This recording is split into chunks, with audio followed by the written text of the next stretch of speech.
रुचिराला dance खूप आवडतो का? हो हो हो, अर्थात अर्थात. म्हणजे मी एकटी घरी असेल तर माझं ते स्ट्रेस बस्टर असतं, गाडी लावायची आणि नाचत सुटायचं बिंदास. मला कोणी सांगितलं नव्हतं हिल्स घालून परफॉर्म करायला. मी माझे हिल्स पर्सनल जे कॅरी केले होते, मी म्हटलं नाही मला जरा छान दिसायचं तर मी घालीन हिल्स.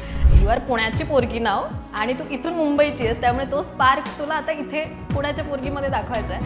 असं कोणी मला ओढून बिडून नेलं जिथे मी छान डेक्टअप होऊन जाते आणि जर बॉलिवूड सॉंग्स लागले, त्याच्यात जर रणवीर सिंगचे लागले, मग मी डान्स फ्लोअर सगळ्यात शेवटी शोधणारी मुलगी असते, हेही तितकंच खरं आहे. नवशक्तीच्या स्टुडिओत आज खास आपल्यासाठी भेटीला आलेली आहे a girl with beauty and brains. Of course Ruchira Jadhav is here. आणि रुचिरा, खूप स्वागत आहे तुझं आपल्या या सुपर एक्सक्लुझिव्ह इंटरव्ह्यूमध्ये. आणि खास तू आलेली आहेस आमच्या स्टुडिओत, त्यामुळे मनापासून स्वागत. Yes, thank you so much. आणि you are looking damn pretty. I am sure that this is new haircut on you. हो, येस, थँक्यू. थँक्यू माझा लुक नोटीस केल्याबद्दल. पण रुचिरा, आजच्या या इंटरव्ह्यूमध्ये माझ्याकडे कोणी बघेल का याच मला डाऊटच वाटतोय, कारण तू समोर आहेस. पण रुचिरा, खरंच नाही की नेहमीच तू एक तर तुझं स्टाईल स्टेटमेंट नेहमीच रॉकिंग असतं आणि तुझं स्वॅग अप्रतिम असतो. आणि आता मी सुरुवात करते की तू एक तुझ्या फॅनसाठी खूप छान 2026मध्ये पहिली भेट घेऊन आलेली आहेस. सो ती आधी आम्हाला सांग की काय आहे ती भेट तुझ्या फॅनसाठी. Thank you so much for lovely introduction सगळ्यात आधी तर. आणि पुन्हा एकदा नवशक्तीच्या ऑफिसमध्ये येऊन मला फार भारी वाटतंय. आपण प्रोजेक्टच्या निमित्ताने भेटत असतो, मला असं वाटतं आपण मध्ये सुद्धा भेटायला पाहिजे Nilima. So we have to take it seriously. आणि कमिंग टू द पॉईंट, 2026मध्ये जसं की मला एका नवनवीन रूपात भेटायला आवडतं प्रेक्षकांना. जसं की गेल्या वर्षी मी मालिकासुद्धा करत होते, आत्ता मी थोडासा ब्रेक घेतलाय. मला क्वेश्चन्स येत आहेत लिटरली की लावण्या परत कधी दिसणार आहे शोमध्ये वगैरे. आणि मी ते अजून तसं डिक्लेअर केलं नाही अजून सोशल मीडियावर सुद्धा. बट मी ब्रेक घेतलाय हे या माध्यमातून मी सांगू इच्छिते. ब्रेक घेतलाय, बरं, ओके. कारण मला म्हणजे लावण्या पुन्हा दिसू शकते का? May be or may not be. Okay. But इतकंच की मला नवीन प्रकारे माझ्या प्रेक्षकांना भेटायला डेफिनेटली आवडतं. स्टॅग्नन्सी मला स्वतःला ॲज अ अभिनेत्री म्हणून आवडत नाही. किंवा मग जेव्हा काहीतरी नवीन काहीतरी मला छान स्पार्क असणार असेल तेव्हाच मी I go back to being Lavanya. Okay. आणि सो सध्या रुचिराला काहीतरी वेगळं करायचं होतं का? हां, येस, वेगळं करायचं होतं. आणि म्हणूनच 2026ची सुरुवात छान होतीये. माझं एक नवं गाणं भेटीला येतंय प्रेक्षकांच्या. पुण्याची पोरगी असं टायटल आहे गाण्याचं. पण मुंबईच्या लोकांनी सुद्धा बघणं एक्सपेक्टेड आहे, बरं प्लीज. नाही, अख्ख्या महाराष्ट्रानेच बघितलं पाहिजे. कारण पुणे हे आपलं सगळ्यांचं आवडतं शहर आहे, विद्येचं माहेरघर आहे. बट हे गाण्याची वाईब थोडी, जसं तू मला स्वॅग वगैरे जसं म्हटलंयस ना, तसंच येते. मला लिरिक्स फार आवडले होते या गाण्याचे. आणि त्याचं सगळं म्हणजे म्युझिक सुद्धा कॅची होतं. आणि मी गाणं ऐकल्यावर आपण एका पद्धतीने इमॅजिन करतो ना, मी अशी दिसेन असं दिसेन. कारण त्याच्यामध्ये बालेवाडीपासून केपी पासून पुण्याची मुलगी कशी स्कार्फ आणि हे सगळं केपी आहे ना, केपी पण आहे, हो, केपी आहे, सगळं मेन्शन केलेलं आहे. त्यामुळे मी इमॅजिन केलं होतं ओके आमचं आउटडोअर शूट असेल, असं डे लाईट मध्ये मी स्कार्फ स्कूटी बिटी चालवताना दिसेन हे ना. डिरेक्टरने काही सांगायच्या आधी माझ्या डोक्यात डिरेक्शन रेडी आहे. ओके, आपण मला आवडलंय सॉंग, आपण करूया वगैरे वगैरे. की मी मुंबईची मुलगी आहे बट मी ॲज अ पुण्याची म्हणून प्रेझेंट होणार आहे. बट मग नंतर मला डिरेक्टरने सांगितलं, प्रितेशने डिरेक्ट केलं आहे गाणं, आणि त्याने मला जेव्हा सांगितलं की नाही हे आपण एक डान्स नंबर शूट करतोय, प्रॉपर नाईट शूट असणार आहे, तेव्हा म्हटलं ओके, म्हणजे याचा लुक अँड फील डेफिनेटली वेगळा आहे. बट मी एन्जॉय केलं की मला तसं एक वेगळ्या पद्धतीने स्वतःला तिथे बघायला मिळते आणि प्रेझेंट करायला. जेव्हा आम्ही गाणं पाहिलं तर ते खूपच फॅन्टॅस्टिक आहे. म्हणजे लगेच डान्स करावा असंच झालेलं आहे गाणं. आपण करणार डान्स. येस, ऑफकोर्स डान्स करायचा आहे मला तर. असं मी लगेच नाचायलाच लागले. पण रुचिरा, खरंच एकतर लुक तुझा अमेझिंग झालेला आहे आणि तो एक डान्स नंबर भेटीला आला आहे. तो मला असं वाटतं की रुचिरा, तुला सध्या आता मी एका कुठल्या डान्स नंबरमध्ये पाहिलं नव्हतं, तर तुलाही अशी यू आर वेटिंग फॉर दिस असं काही? Yes yes, definitely.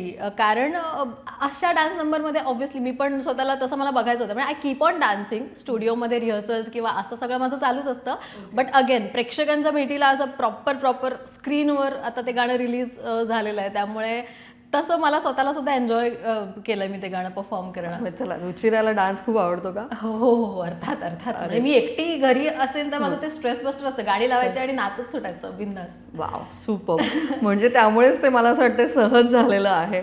आणि अर्थात पुण्याची पोरगी हा जेव्हा टायटल आलं आणि मग आमची मुंबईची रुचिरा जेव्हा हे करते, तेव्हा तुला काय फरक जाणवला ते करण्यात?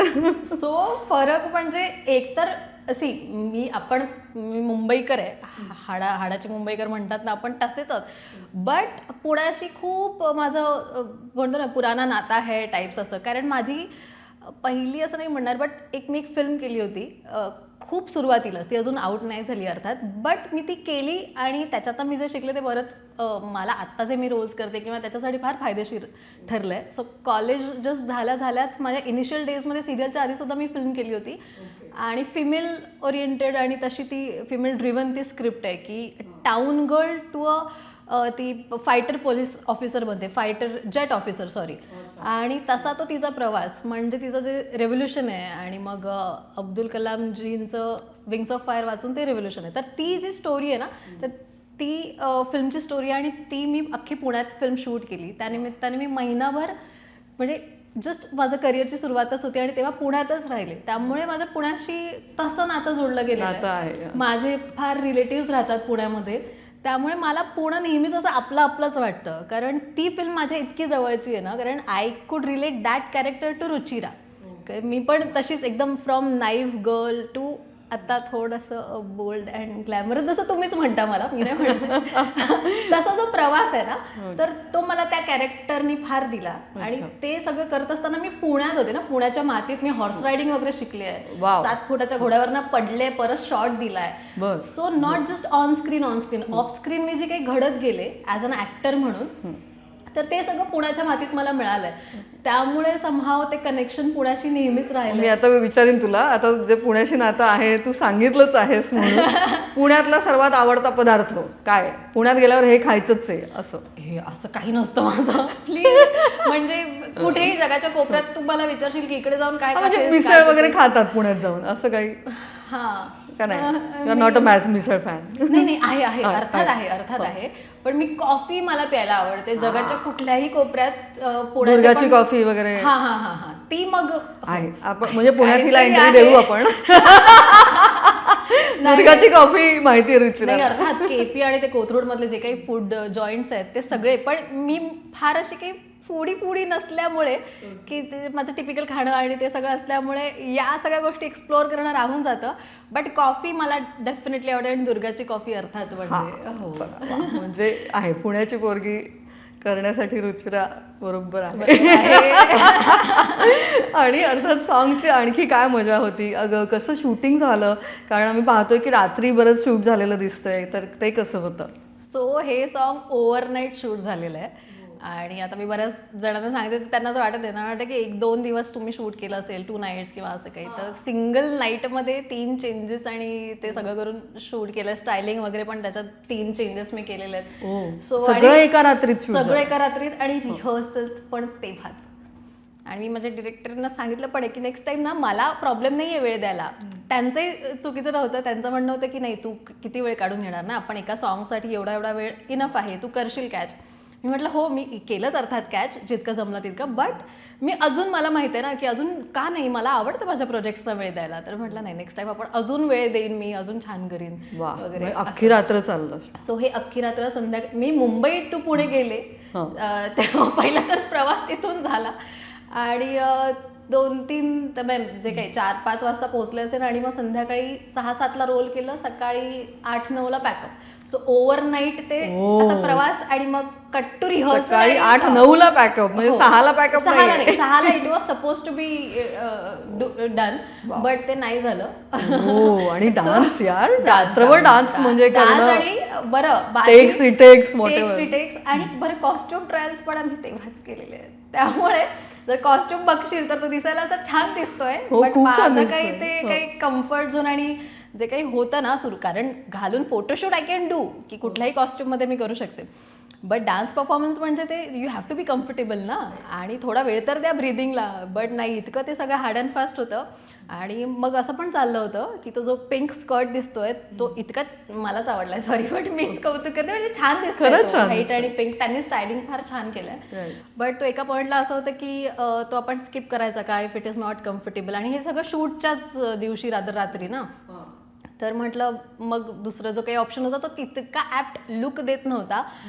आणि आय वॉज थोडीशी अनकम्फर्टेबल होते मी, कारण म्हटलं परफॉर्म करायचं आणि ट्रायल्स आधी झाले नव्हते. सो म्हटलं वॉट टू बी डन म्हटलं आता जसं की आपण म्हणतो की शो मस्ट गो ऑन, आणि म्हटलं जर हे दिसायला छान दिसणार आहे तर I just forget about everything, कारण I am here for the camera. मला म्हणजे हे नातं जास्त इम्पॉर्टंट आहे, माझा कम्फर्ट मी जरा बाजूला ठेवीन. आणि मी मग पहिला टेक दिल्यानंतर आय वॉज ओके. मी म्हटलं त्यांना फक्त सांगितलं की अरेंजमेंट्स असं असं करा, जे कोणी डान्सर्स वगैरे आहेत ते लेट मी बी कम्फर्टेबल. आणि एकदा टेक सुरू झाला की मग मला काही फरक पडत. आणि थंडी विंडी होती आम्ही जेव्हा शूट करत होतो तेव्हा, बापरे, त्यामुळे पुण्यात मध्ये खूप थंडी होती. आणि डान्स स्टेप्स पण जसे आहेत ते मला म्हणत होते घाल तू शूज घाल. मला कोणी सांगितलं नव्हतं हिल्स घालून परफॉर्म करायला. मी माझे हिल्स पर्सनल जे कॅरी केले होते, मी म्हटलं नाही मला जरा छान दिसायचं तर मी घालीन हिल्स.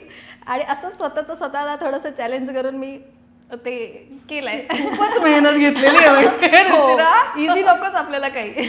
त्या थंडीमध्ये तो मायक्रो मिनी स्कर्ट जे काय आहे तो, पहिल्यांदा मी आले आणि प्लस हिल्स, कारण सगळी बाकीचा जो क्रू होता डान्सर्स आणि सगळीच टीम ती पुण्याचीच होती, त्यामुळे देवर ऑलरेडी देअर. आणि 1-2 दिवसापासून त्यांचं ग्रूमिंग सगळं चालू होतं. मीच ऐन टायमाला गेल्याच्यामुळे आपण असं असतो, आपल्याला बघताना असं वाटतं की अरे शी इज डान्सिंग, त्यामुळे ती एकदम आधीपासूनच असेल त्याच्यामध्ये. बट असं नसतं, तो नर्वसनेस नेहमी असतो आर्टिस्टला. आणि सो मी जेव्हा गेले तेव्हा यांचं ऑलरेडी रिहर्सल चालू आहेत, सगळ्या छान दिसत आहेत, त्या डान्सरने सगळ्यांनी छान परफॉर्म केलं. त्यामुळे मी गेले तेव्हा मी थोडी अशी नर्वस होते, त्यात तो असा स्कर्ट घालून असं म्हटलं, आणि थंडी असं सगळं होतं. I just give 10 minutes to myself. मी म्हटलं Ruchira we got to do it. You are पुण्याची पोरगी नाव आणि तू इथून मुंबईची आहेस, त्यामुळे तो स्पार्क तुला आता इथे पुण्याच्या पोरगीमध्ये दाखवायचा आहे. आणि ते कॅरी ऑन करून मग मी ते शूट पुढे केलेलं आहे. आणि मग मला हे विचारायचं नक्कीच रुचिराला, मग are you a party animal? तुला काय वाटतं? नाही, नो कमेंट्स, तूच सांग. नाही, बट इन जनरल मला एक असंच तुला विचारायचं आहे की तुला काय वाटतं? कांट से ऍक्च्युअली, म्हणजे मला खरंच नाही माहिती. कारण असं बऱ्याच लोकांना वाटतं की मी आहे, you must be doing party. वाटू शकतं अपिअरन्स वर ना, म्हणजे असं जे काही मतबद्ध. आता तुला मला माहिती आहे की आपण दोघे एकमेकींना फार तसं तू ओळखते सुद्धा की इनसाइड पण रुचिरा तुला थोडीफार माहिती, ती आतून केवढी शांत आहे, तिचं एक स्पिरिच्युअल साइड पण मला माहिती आहे. राईट. अदरवाईज पहिल्यांदा किंवा दुसऱ्यांदा भेटणाऱ्यांना अपिअरन्स वरनं असं वाटतं की हा चलो पार्टी करते असं तसं. आणि मला शनिवारी पार्टी करत असेल, आप करो मैं घर पे हूँ असं असतं. असं I am not a party animal. मला अशी माझी कंपनी डेफिनेटली आवडते. म्हणजे मला मुळात माझा वेळ जो आहे तो कुठल्या गोष्टींमध्ये घालवायचा ते मला माहिती असतं. सो मला पार्टी करून काही फार असं मिळतं असं नाही आहे. तुला तुझं शांतपणा माझं फार आवडतं. इट्स जस्ट दॅट की जर कुठली कंपनी असेल आपली छान, की आपली वाईब जुळते आणि कधीतरी आणि काहीतरी रिझन आहे की इधर हॅपीनेस किंवा काहीतरी सक्सेस सेलिब्रेट करायचा आहे. सो हे मी माझं जरा ऑब्झर्व केलं की मग मला माझ्या लोकांबरोबर पार्टी करायला काही आवडतं. म्हणजे काही मला त्याच्यात काही प्रॉब्लेम. पण ती बाहेर असते का मग इन हाऊस असते? 99% of the times in house, yes. But if I go, जर मला कोणीतरी फारच कन्व्हिन्स केलं जवळच्या चल ना, फार तर माझे कझिन्स मुली माझ्या बहिणी येतात किंवा जवळचे फ्रेंड्स जर जे कोणी सिरियल किंवा असे असतील की चलो आपली सक्सेस पार्टी आहे ना, आपण चला करूया वगैरे, असं कोणी मला ओढून भिडून नेलं जिथे मी छान डेक्टअप होऊन जाते. आणि जर बॉलिवूड सॉंग्स लागले, त्याच्यात जर रणवीर सिंगचे लागले, मग मी डान्स फ्लोअर सगळ्यात शेवटी सोडणारी मुलगी असते. हेही तितकंच खरं आहे. म्हणजे रणवीर सिंगची गाडी लावावी आणि झिंगाट पाहिजे आपल्याला. ही 2 गाणी लागली की मग मी विसरून जाते कोण आहे बाजूला काय आहे. असा कॉन्ट्रास्ट आहे. एक तर जात नाही आणि गेले की सोडत नाही. वा वा, क्या बात आहे. म्हणजे रुचिरा कधी आता बघूया कुठला दुर्मिळ योग येतोय आणि तेव्हा आपण कधीतरी पार्टीला भेटू. ओके. सो एकंदर म्हणजे रुचिराच्या बरेच साईड्स आहेत, जसं तू आत्ता सांगितलंस की ओके पार्टी ॲनिमल नाही आहेस पण वाटतेस. आणि एक मला खूप छान वाटतं, जसं तू स्वतः आत्ता म्हणलीस की तू पण आधी खूप म्हणजे एक सिम्पल साधी मुलगी होतीस आणि नंतर म्हणजे आताही तू छान साधीच मुलगी आहेस, पण द वे येस, पण the way you have grown your self, तुझं एक छान आता स्टाईल स्टेटमेंट आहे. रुचिरा कधी मी तिला भेटले तर मला वाटतं की हेड टू टो ती एकदम परफेक्ट असते. यामागे काय सिक्रेट आहे किंवा अनेक वर्षांची मेहनत आहे, काय आहे? मी म्हणेन सेल्फ लव्ह ते डेव्हलप झालंय जास्त. आणि जसं तू म्हणतेस ना की ग्रूमिंग, हे सगळं ग्रूमिंग करायला लागतं. बट जेव्हा सेल्फ लव्ह डेव्हलप होतं ना, हे सगळं आतून मी ग्रूम झाले, मी रादर म्हणेन. आणि मला फक्त एकच असतं की मी असं नाही माझं की मला हेड टू टोच हे व्हायचं वगैरे, असं माझं काही ते इंटेंटनी मी रेडी होते असं नाही आहे. इट जस्ट दॅट मी जेव्हा स्वतःला आरशात बघेन तेव्हा मला वाटलं पाहिजे हां क्या बात आहे, म्हणजे असं दुसऱ्या कोणाला इम्प्रेस करायचं आहे किंवा दुसऱ्या कोणासाठी रेडी व्हायचं आहे ह्या गोष्टीच येत नाहीत. स्वतःसाठी रेडी व्हायचं आहे, स्वतःसाठी छान फील करायचं आहे. सो इतकं सिम्पल आहे ती डेफिनेशन, आणि ती ओव्हर द टाईम डेव्हलप झाली. आणि of course being a part of the industry you have to be there. But again माझ्यासाठी इतकं इझी फक्त सेल्फ लव्हमुळे झालं आहे. आणि फिटनेस फ्रीक तर मी थोडी आधीपासूनच होते की मला, आणि that is also for self love only. ह्या सगळ्या गोष्टी सेल्फ लव्हच्या अंडरच येतात की मला I just want to be better version every day. आणि मी स्वतः रुचिराला असं सेकंड पर्सन म्हणून ट्रीट करते की मला हिची काळजी घ्यायची आहे, मला हिला खुश ठेवायचं आहे. So what can be done now, Ruchira says we know. असं स्वतःला की बेस्ट फ्रेंड म्हणून ट्रीट केलं ना की this is the best person in my life. आणि I want to treat her, I want to give her the best. कारण मला असं वाटतं आपण एक तर बॉडी असो किंवा आपण स्वतःला मिळालेलं एक गिफ्ट आहोत. जर आपण त्या गिफ्टची, जर युनिव्हर्सने आपल्याला हे एक प्रेशियस गिफ्ट दिलं, ही बॉडी म्हण किंवा सोल त्याच्यामध्ये राहतं, करेक्ट आहे. सो मी या सगळ्याकडे या दृष्टीने बघण्याची ती डेव्हलप झालं आहे ती गोष्ट. आणि त्यामुळे मग ते इनहेरिट होतं, आपोआप होतं. त्याच्यासाठी मला काही वेगळे एफर्ट्स घ्यावे लागत नाहीत. क्या बात आहे. म्हणजे मला असं वाटतं की नक्कीच, आणि हे विचार फार इंटरेस्टिंग आहेत. आणि खरं तर प्रत्येक मुलीनी जी कुठेतरी स्वतःच्या कॉम्प्लेक्समध्ये जात असेल तिने खरं तर हे फार नोटीस केलं पाहिजे की कुठल्याही मुलींनी हे फॉलो केलं पाहिजे की yes, self love is important. So yes, Ruchira says. वा. आणि आता हे गाणं भेटीला आलेलं आहे, ते कुठे पाहायला मिळणार आहे, कुठे कुठल्या प्लॅटफॉर्म्सवर आहे तेही आम्हाला सांग. हो, हे गाणं युट्यूबवर बघायला मिळेल, पुण्याची पोरगी. पुण्याची पोरगी. आणि सोशल मीडियावर तर माझं आता सगळं चालूच आहे त्याचं प्रमोशन वगैरे. सो डेफिनेटली मला सगळ्यांना सांगायचं आहे की तुम्ही बघा आणि तुमचा फीडबॅक द्या, कसं वाटतंय, काय वाटतंय. आणि रील वगैरे करा, रील वगैरे करावं. लिरिक्स छान आहेत, म्हणजे 7च्या आत घरात कधी नसते. आपण डान्स करूया त्याच्यावर आता. आणि त्यामुळे मला फार आवडलं ते. अजून एक मला ह्याच्यात तू लिरिक्स बोलत होतीस. हो, लिरिक्स कमाल आहेत त्याचे. आणि पुण्याच्या काही काही गोष्टी मेन्शन केलेल्या आहेत. तर मलाच माझी एक जर्नी आठवली की पुण्यात गेल्यावर मी कशी असते ना, की माझ्या मीटिंग्स पण असतात, पण मग मी दगडूशेठला पण जाते दर्शन घ्यायला आठवणीने.